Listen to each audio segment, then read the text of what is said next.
Hey guys, in this video I will show you how to delete database in Notion. Alright, so let's begin with the video.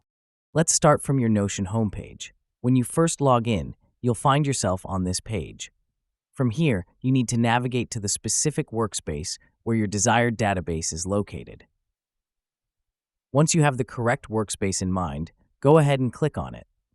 After entering the workspace, the next thing you'll need to do is identify the database you intend to delete.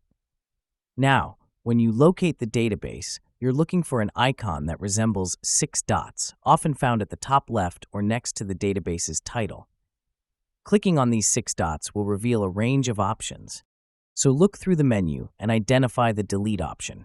Once you confirm, the database will be permanently deleted from the workspace. So double-check your choice to prevent any accidental data loss. And that's it. So that is how you can delete database in Notion. So that's all for this video. Thanks.